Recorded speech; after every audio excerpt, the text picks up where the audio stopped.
Spektrofotometer adalah suatu instrumen untuk mengukur transmitan atau adsorben suatu contoh sebagai fungsi panjang gelombang. Pengukuran terhadap sederetan sampel pada suatu panjang gelombang tunggal dapat pula dilakukan. Instrumen semacam itu dapat dikelompokkan secara manual atau merekam atau pengelompokan lain seperti berkas tunggal dan berkas rangkap. Spektrofotometer dibagi menjadi dua jenis, yaitu spektrofotometer single beam dan spektrofotometer double beam. Perbedaan dari kedua jenis spektrofotometer ini hanya pada pemberian cahaya. Pada spektrofotometer single beam, cahaya hanya melewati satu arah sehingga nilai yang diperoleh hanya nilai absorbansi dari larutan yang dimasukkan. Sedangkan pada spektrofotometer double beam, nilai blanko dapat langsung diukur bersamaan dengan larutan yang diinginkan dalam satu kali proses yang sama. Suatu spektrofotometer tersusun dari sumber spektrum tampak yang kontinu, monokromator, sel pengabsorpsi untuk larutan sampel atau blanko, dan suatu alat untuk mengukur perbedaan absorpsi antara sampel dan blanko ataupun pembanding. Prinsip kerja alat ini berdasarkan hukum Lambert-Beer. Bila cahaya monokromatik melalui suatu media atau larutan, maka sebagian cahaya tersebut diserap, sebagian dipantulkan, dan sebagian lagi dipancarkan. Transmitan adalah perbandingan intensitas cahaya yang ditransmisikan ketika melewati sampel dengan intensitas cahaya mula-mula sebelum melewati sampel. Skematik alur kerja spektrofotometri. Cahaya yang berasal dari lampu diteruskan melalui lensa menuju ke monokromator. Kemudian cahaya akan diubah. Cahaya yang awalnya polikromatis menjadi cahaya yang monokromatis atau tunggal. Berkas cahaya dilewatkan pada sampel yang mengandung zat konsentrasi dengan konsentrasi tertentu.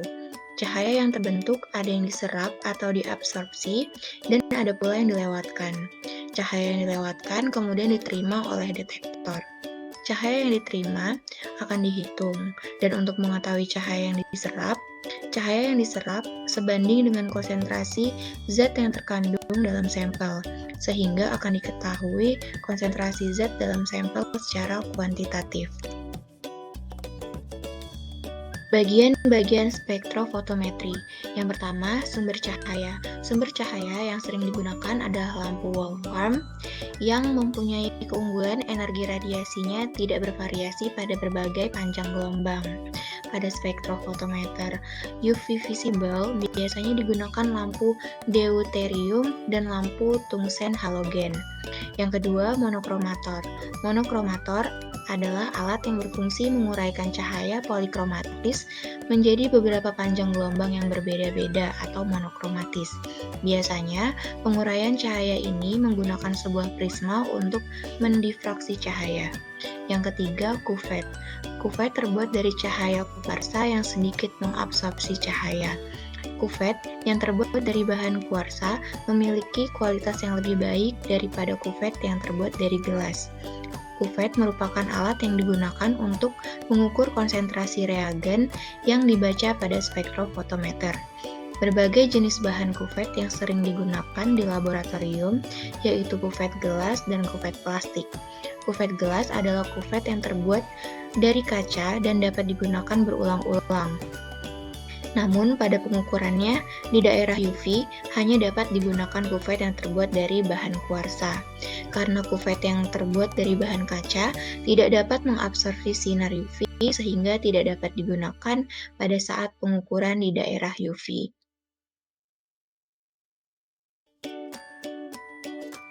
Yang terakhir yaitu detektor.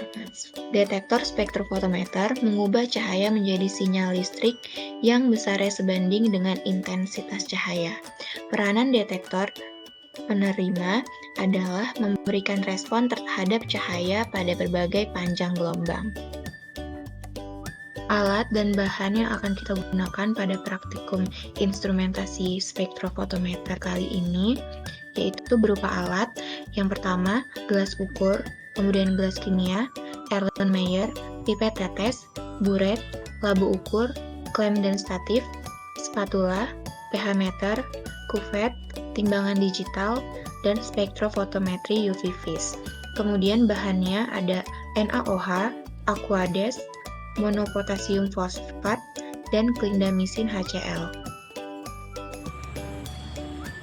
Cara kerja pembuatan dapur fosfat pH 7,4 menggunakan NaOH dan KH2PO4.